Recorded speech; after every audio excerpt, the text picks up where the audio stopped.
Let's learn about some of the properties of blood. The most important thing about blood is that it is always moving or it is never stationary. It keeps moving from heart to the arteries, from arteries to the veins, from veins it comes again back to the heart. So it is always in a state of motion. Second thing is about the color of blood. So if we talk about the color of blood in arteries, arteries carry oxygenated blood or blood which is very rich in oxygen. So such blood is bright red in color.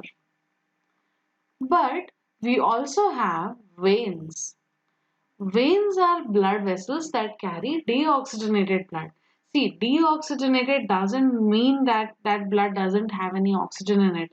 It just means that the amount of oxygen that is present in the blood in the veins is slightly lesser as compared to that in the arteries. So many students have a misconception that blood in veins is going to be blue in color. No, that is just shown in the diagram for representational purposes. However, blood in veins is actually dark red in color. Another thing is that blood is slightly alkaline.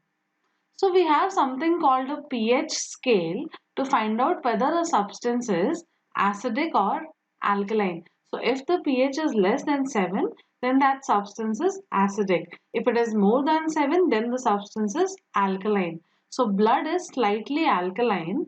It has a pH of about 7.3 to 7.5. The next point is about the volume of blood. So in an adult human, there is about 5 to 6 liters of blood present. 5 to 6 liters of blood. Remember the unit of volume. Here it is in liters. How does blood taste? So I'm sure almost all of us must have tasted blood when we used to get wound in childhood. We used to just suck on it and blood is saltish. So blood has a lot of sodium chloride or common salt present in it. There is also some sodium bicarbonate. So because of these salts, blood tastes saltish. Now let us see the composition of blood. So blood consists of two parts. First is the fluid part. This is also known as plasma. So plasma is slightly yellowish in color and it is about 55 to 60% component of blood is plasma. So plasma contains salts, it also contains some proteins. About 90% of plasma is water. So in this plasma, some cellular components are suspended. So the second part of blood is these cellular components which are suspended in the plasma. So this consists of red blood cells. I'm writing it as RBCs. There are white blood cells or WBCs and there are platelets. So this is what the red blood cells, the white blood cells and platelets look like. So red blood cells are disc shaped. Here see, this is the white blood cell. It is going after this bacteria and these are all red blood cells. So white blood cell is bigger in size as compared to the red blood cells. It helps to fight against infections. It engulfs harmful bacteria. And here this white thing is a platelet. Functions of blood can be broadly classified into two parts. First is function of transport and the second is the function of protection. So let's see these one by one. First, let's talk about transport. So blood helps in transportation of digested food from the small intestine and the large intestine. the digested food is sent to various cells of the body with the help of blood. Another important function is the transport of oxygen to various cells of the body because cells need to perform respiration. So, this oxygen is transported to those cells with the help of blood. So, in blood, we have RBCs or red blood cells. These red blood cells contain a pigment which is known as hemoglobin.